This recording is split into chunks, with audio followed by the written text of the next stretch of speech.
hyperspace, the final frontier.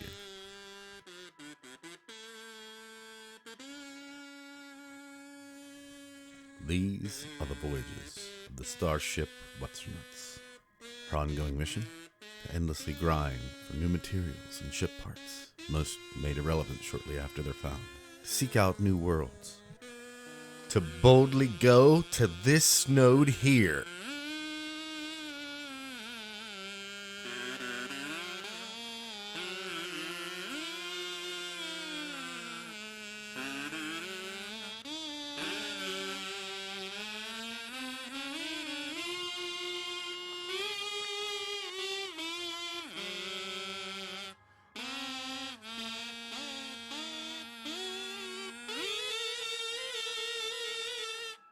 Captain's log.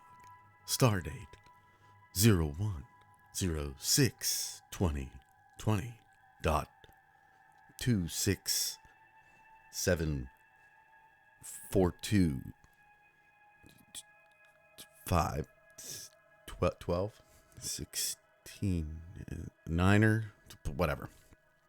We've been flying through the void for what seems like an eternity. What discoveries lay just beyond our grasp? These are the questions we're going to answer. When, of course, we come out of hyperspace, which should be soon.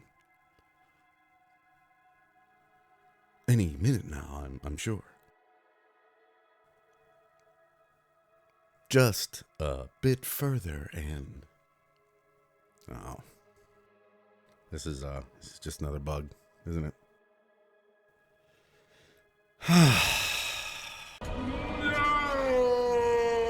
Hey y'all, Siege here, and have you ever heard the expression, you never get a second chance to make a first impression? I'm guessing most of you have not only heard it, but have experienced this in some way in your own personal or professional lives. And for those of you who have, you know it is infinitely harder to change the perception of that first impression than it is to just make the one you wanted to make in the first place.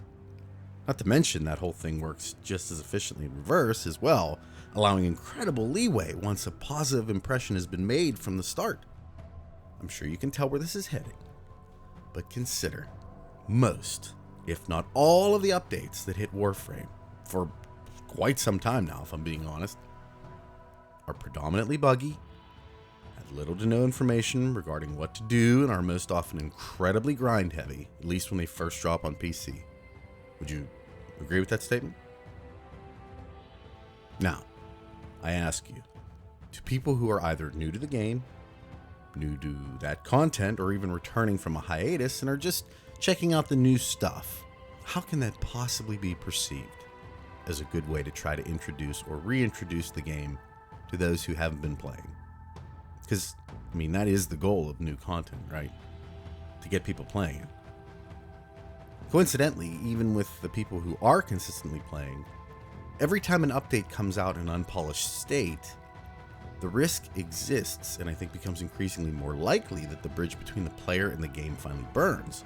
Potentially even at a subconscious level that the player doesn't even know is building until one day it just hits. It scares me that apparently these thoughts aren't ones that DE considers, at least with any type of emphasis, because I have never experienced anything close to the amount of unplayable and sheer broken content this update has brought with it. And it literally breaks my heart, because Railjack, at its core, is amazing. Like, this is some next level shit, and it's just beautiful, and it's awe-inspiring, and it's immersive. There were times in this game mode that I experienced true gaming joy, TM. You know what I'm talking about, right? Where I'd be grinning from ear to ear, flying around in the void of space in my Archwing, and just soaking everything in. Even the little details, like when nothing is in the general vicinity of the player, there's very little sound. You turn off the game music, it's even more pronounced. It's like an empty kind of feeling that makes you feel the nothing that is outer space. And I just fell absolutely in love with it. Flying around is incredibly fun in both the Railjack and the Archwing.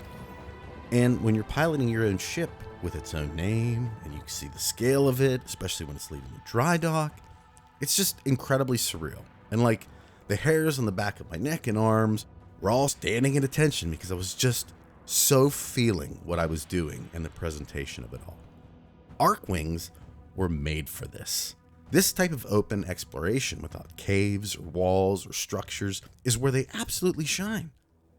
And there's this core that just ropes me in, and I feel like I could just lose hours at a clip, fully immersed in this thing, this beautiful, wonderful thing that's been built. But then you start playing, and everything breaks down and the experience just deteriorates to an almost rage-inducing state. Combat feels terrible. The arc gun's travel time is just awful, with the reticle really only serving as a visual annoyance because even shooting into said reticle doesn't guarantee a hit when it's directly over the target. So in the end, it's just something taking my focus away from trying to figure out the amount of distance I actually need to lead the target with in order to just tick away some damage. The Railjack in itself requires such a resource and time investment to get it to a place where it feels good enough to just want to use that, well, it means you kind of have to force yourself through this whole process in order to progress for a large portion of your experience, especially if you don't have a team of consistent people to count on to make all of it as close to efficient as humanly possible. There's balance issues past Earth and the sheer tankiness of everything you face. Host migrations seem to be really prevalent, although I can't say for certain if that's the game or it's just the hosts rage quitting. Visual bugs are literally everywhere. Here, ever see this weapon before? It's pretty cool, right? It's actually all of my weapons in one weapon, or the Swiss Army Prime, as I like to call it. And I'm forced to use it pretty often for some reason. See, you've got the bore as the base there, right? With the Kuva Ianga barrel, and sure enough, the Prisma Veritux protruding out the top. Crazy looking fucker, isn't it? When I ADS, I don't know what the fuck I'm going to attack with, and neither do my enemies. It's pretty cool. Not that most of them care past the first few missions, mind you, and I can't see a damn thing when I ADS, but it is unique, I have to give it that. Not to mention the amount of visual issues with the Arcwings, specifically when they're ejected from an exploding cruise ship. You never really know what's going to happen at that point. And long story short, all this stuff together makes the game mode overall just not really enjoyable, especially considering what it requires just to get to this point, not just in resources, but in time and effort. It actually got me to thinking of any other industry that would allow their product to consistently be the worst version of itself upon immediate release, because, that is what Warframe does. If you play the game consistently, especially on PC, by and large, your first experience with every new thing you encounter will always be the worst version of it. And not only is that accepted, but it's actually celebrated and typically even defended by certain players. Let's be real, a player test server with limited availability to actually gauge every new game mode, change, new Warframe, etc., for its viability before it's exposed to the impressionable public would literally alleviate most, if not all, of Warframe's negative issues. But that's a video for another time. You know what this experience feels like overall? Anthem. And Anthem cannot become the norm for gaming, which comes back to my original point. Why have we in the gaming industry been brainwashed to accept this, where it wouldn't be allowed literally anywhere else? Imagine if you had to wait until after the holidays or longer for the freezer unit on a brand new refrigerator to function.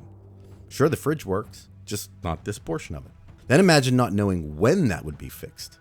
Now, they did tell you they were going to work and fix all this stuff after the holidays, but I ask you, what is your impression of this refrigerator?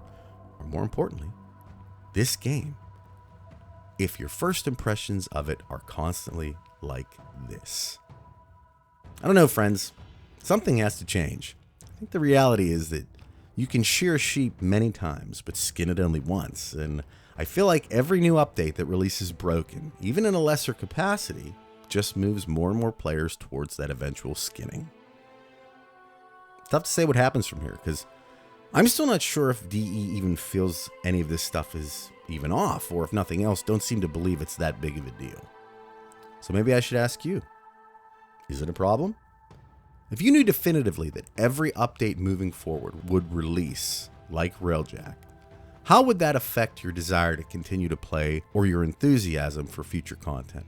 Would it affect you at all, or you just in so deep that it doesn't matter anymore? I do know DE loves those players best. That's like 100%. Want you all to know that I feel bad the channel seems to be more negative than usual recently, but that's mainly because the video game industry is just more negative than usual. I don't know. Hopefully 2020 will be a better year. Although I suppose I can wish in one hand and shit in the other, knowing full well which one will fill up first. You know what I'm saying? At any rate, hope you all have a wonderful day today. Wonderful rest of your week. Hope you don't lose any good loot or your sanity if Railjack breaks on you. I'll talk at you in the next one. Take care, everyone. Bye.